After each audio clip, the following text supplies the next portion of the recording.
Hola, ¿qué tal todos? Bienvenidos. En esta ocasión veremos, digamos, de una manera muy breve el tema acerca de cómo producir un texto de carácter académico. Para esto entonces desarrollaremos una breve presentación y digamos veremos unas fases que en mi vida profesional y académica me han funcionado de muy buena manera y por esto es que me doy a la tarea de poderla compartir con ustedes para que de una manera muy breve puedan, digamos, acercarse a la producción de textos académicos. Inicialmente entonces contarles que está distribuida la presentación en cuatro momentos específicos que le he planteado como contexto, estructura, lenguaje y desarrollo. En este caso entonces iniciamos con el tema como tal de contexto y ahí iniciamos con digamos una reflexión muy breve y es que realmente tenemos que ser claros con que nuestra vida académica está permeada absolutamente por lo que es la lectura. Nosotros aprendemos de la lectura y eso nos permite desarrollar nuestro lenguaje, desarrollar nuestro criterio, desarrollar nuestra manera de escribir y desarrollar nuestro intelecto. ¿Cómo?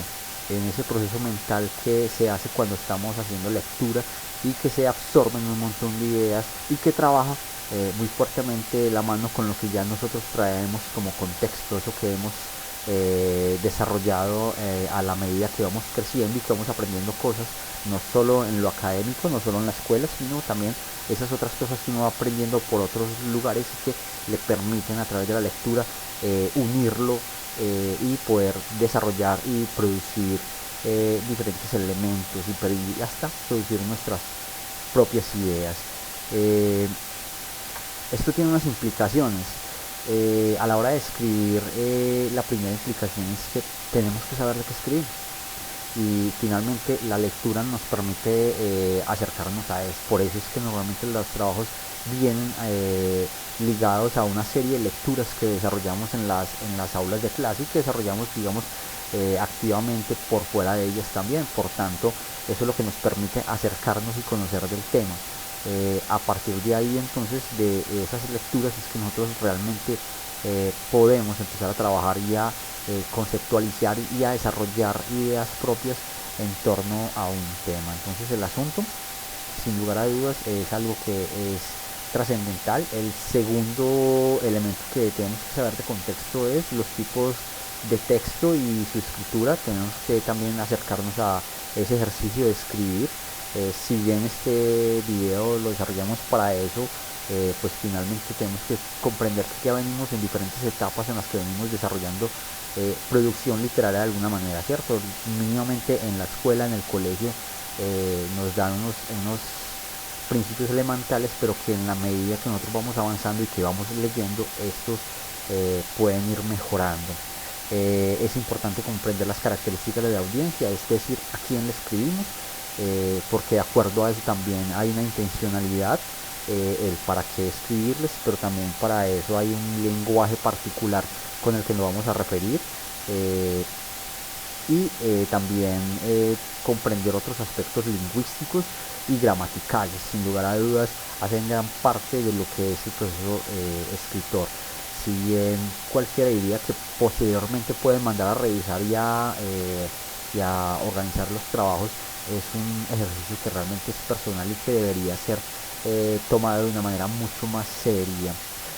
Finalmente, las características del texto comunicativo, tenemos que saber cómo se comunica y cuáles son las características de un texto para que realmente esa idea llegue a quienes esperamos que llegue y de la mejor manera.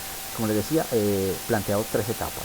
Inicialmente una etapa de planificación, una etapa de estructuración y una etapa de desarrollo. Como les decía antes, esta es una estructura que a mí me ha funcionado y que digamos que a lo largo de mi carrera he podido ir mejorando y que me permite de una manera, digamos, rápida empezar a producir a la hora de sentarme como tal a hacer el ejercicio de escribir. Si bien la producción de un texto comprende otras actividades previas como la lectura, como investigación y otros asuntos, esos no los tocamos acá. Entonces aquí hablamos de la ruta, cómo nosotros iniciamos o cómo nosotros vamos a proceder a desarrollar este proyecto como tal literario. Cuando hablamos de la planificación, entonces la primera etapa es una lluvia de ideas. Este es uno de los ejercicios que más se usa para diferentes tipos de producciones.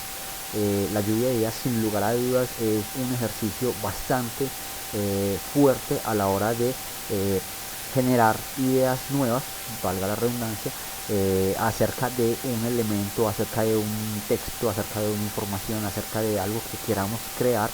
Y es una herramienta muy utilizada, es una herramienta que, si bien se funciona mucho para el trabajo grupal, también para el trabajo individual es bastante funcional.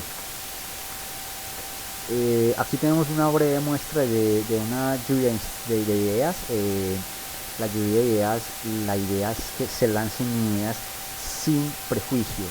Es decir, que a la hora de hacer un proceso de lluvia de ideas no tenemos que pensar, ay, es que esto no coincide, esto no tiene que ver con el tema. No, la lluvia de ideas tiene que ser más directa, tiene que ser lanzar y lanzar y lanzar esas cosas que se nos van ocurriendo y que en muchas ocasiones pensaríamos que no tienen nada que ver. Créanme que esas son las más productivas, porque finalmente la lluvia de ideas es un proceso que nos va a permitir, digamos, armar o asociar esas ideas en otros elementos que son denominados conceptos, es decir, ampliar esa idea con diferentes herramientas. Entonces, en el segundo momento de lo que sería esta lluvia de ideas, lo que tenemos que hacer es empezar a conectarlas entre sí, a mirar cómo podemos enlazarlas, a emparentarlas, y en ocasiones de alguna manera uno siente que no funcionan, pero digamos que tenemos que tener la tranquilidad de ir desarrollando el trabajo. Por lo tanto, entonces emparentamos las ideas como mejor nos funcione, y eso es lo que va a poder crear esos conceptos, empezar a unir estratégicamente esas diferentes ideas, y estas nos van a empezar a entregar una opción muy interesante de conceptos muy extraños quizás, pero también otros muy acertados a lo que nos puede funcionar. Pero adicionalmente a eso, digamos que desde lo creativo nos permite mucho ordenar. Antes de continuar con la estructura, tenemos que tener otras claridades. Un paréntesis entonces. Tenemos que tener muy claro el asunto del lenguaje. Tenemos que tener claridad que cuando hablamos de lenguaje no nos referimos a lengua, no nos referimos a idioma, no estamos hablando de esas diferentes lenguas que se usan para comunicarse en diferentes lugares del mundo, por decirlo así. Estamos hablando del lenguaje. El lenguaje es un proceso que nos permite comunicarnos. Por tanto, hay diferentes tipos de lenguaje. Está el lenguaje oral, escrito, está el kinestésico, el lenguaje no verbal, que nos permiten comprender y comunicarnos de diferentes maneras. Nosotros entonces vamos a hacer, digamos, si bien hay una serie de lenguajes, vamos a hacer, digamos, una delimitación, y nos vamos a referir específicamente a dos tipos de lenguajes. El lenguaje artificial, que el lenguaje artificial que encierra o engloba una serie de acciones y actividades, y de otros lenguajes como lo que son el lenguaje literario, el lenguaje formal, el lenguaje informal, el lenguaje artificial y lenguaje científico. Todo esto es el lenguaje artificial. Tenemos que tener entonces claridades con que el lenguaje artificial es una creación del ser humano, es una creación consciente establecida por unos especialistas. Se requiere aprendizaje para usarlo, es decir, que nosotros no podemos de un momento a otro llegar a utilizar un lenguaje artificial sin conocerlo. Piénsense en JavaScript o HTML viejísimo, pero quien lo aprende a manejar, ¿cierto? Es un lenguaje artificial creado por unos especialistas, y quienes lo manejan, quienes realmente lo aprenden, o quienes pasan por un proceso de aprendizaje para acercarse a él. Se requiere entonces aprendizaje para usarlo. Para que sea formalizado debe tener unas reglas fijas de formación, expresiones y significados. Es decir, esto no se escribe de cualquier manera, no se hace de cualquier manera, sino que tiene unos estándares. Y gracias a esos estándares tiende a universalizarse, a volverse, digamos, único para desarrollar lo que queremos desarrollar en el área pues del lenguaje. Se usa muy específicamente en el ámbito científicos, contextos técnicos y comerciales. Cada actividad especializada por lo general uno se encuentra que tiene un lenguaje específico que es formalizado. Piensen en su profesión, en cómo a medida que vamos avanzando en la formación de nuestra profesión empezamos a hablar de una manera determinada y a usar unas palabras particulares para referirnos a determinados elementos. Entonces esos tecnicismos que llamamos muchas veces y que se nota en la medida que vamos avanzando y que nos comunicamos, sobre todo cuando estamos entre pares. Tiene el lenguaje artificial una correcta pronunciación, un adecuado y variado vocabulario, utiliza oraciones y frases bien construidas y no se usan muletillas, no se usan vulgarismos ni modismos. Ahí no entra estas expresiones dentro del lenguaje artificial. Por el otro lado, hablamos entonces del lenguaje natural. El lenguaje natural es propio del ser humano, es un lenguaje que se determina como el vehículo para la comunicación en diferentes colectividades. Este entonces nos permite comunicarlos entre sí cuando hacemos parte de una misma comunidad. No, si bien suena muy similar a lo que uno diría que es el lenguaje, en realidad estamos hablando de la comunicación y no de la fonética como tal, del cómo suena. La colectividad como tal entonces nos permite usarlo para el día a día. Entonces aquí aparece que es un lenguaje que se diversifica. ¿Cómo así que se diversifica? Ahí hablamos que recibe permanentemente acepciones, connotaciones, irrupciones de moda, irrupciones de uso. Un ejemplo de esto son los denominados americanismos. Miren cómo en nuestro lenguaje común empiezan a haber una serie de expresiones que inicialmente no eran de acá. Todo lo que tiene que ver con el internet son americanismos, son neologismos que no hacen parte de nuestro discurso cotidiano, o no hacían parte de nuestro discurso cotidiano, y que llegan, digamos, para darle dinamismo a este lenguaje que se denomina lenguaje natural. Pero también es la manera entonces en la que, a diferencia de artificial, se modifica de acuerdo a las necesidades y aparece todo lo que tiene que ver con las expresiones. Entonces aparece todo lo que tiene que ver con usar una palabra para decir otra cosa totalmente diferente. Por eso se diferencia muy específicamente el lenguaje natural del lenguaje artificial.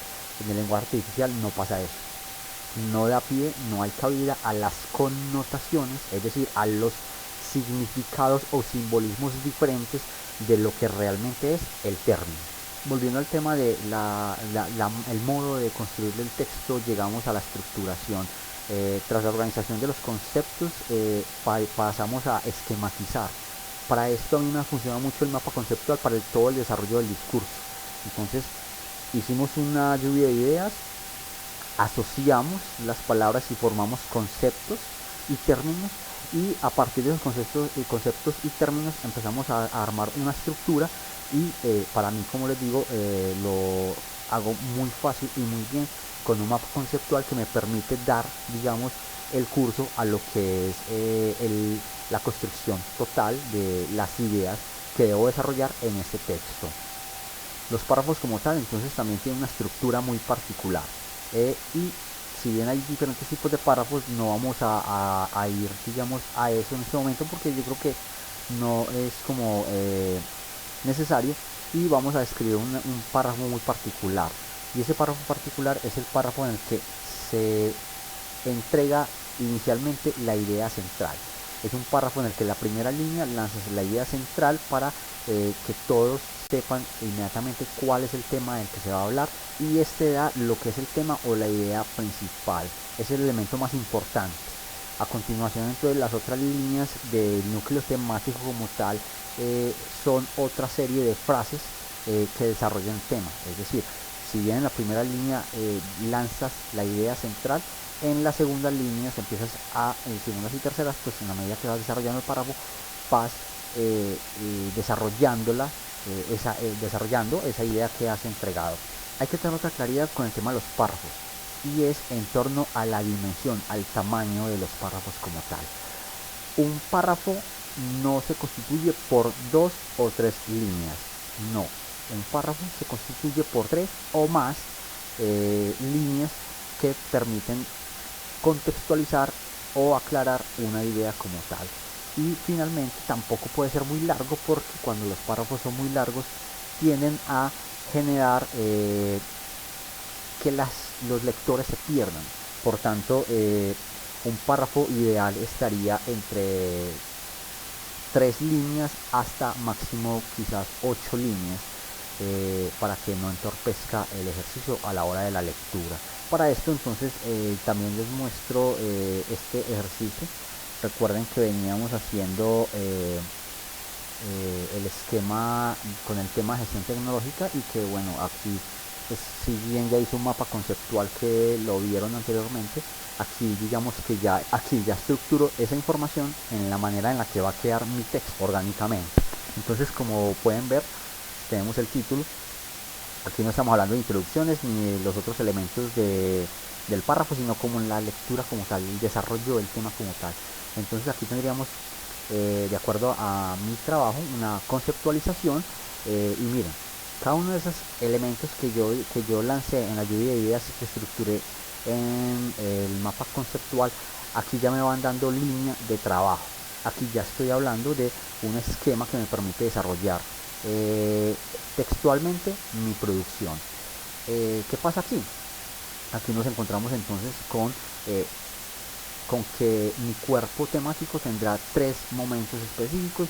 Uno es la conceptualización, otro es la implementación de los proyectos tecnológicos institucionales, y el tercero serían las conclusiones. Entonces, miren, cada uno de esos títulos finalmente me va a dar pie al desarrollo del tema. Entonces, ¿cómo desarrollo la conceptualización? La conceptualización la desarrollo a partir de la comprensión de TICs, comprensión de infraestructura, y dentro de infraestructura la comprensión de hardware, software y redes. En este caso, digamos que podría uno decir que cada uno de esos títulos es por lo menos mínimamente un párrafo. Pero si bien mínimamente es un párrafo, cada uno podría ser a su vez 2 y 3 párrafos que desarrollen cada uno de esos temas. Si dijera que cada párrafo, que cada título es un párrafo, aquí podríamos contar que tenemos 1, 2, 3, 4, 5, 6, 7, 8, 9, 10, 11 y quizás más párrafos. Eso quiere decir que tenemos un cuerpo de trabajo que finalmente nos puede dar fácilmente unas 6 o 7 cuartillas a la hora de la producción del texto. Finalmente, les dejo la bibliografía con la que desarrollamos este producto. Hasta aquí por ahora, muchísimas gracias, nos vemos en un próximo video.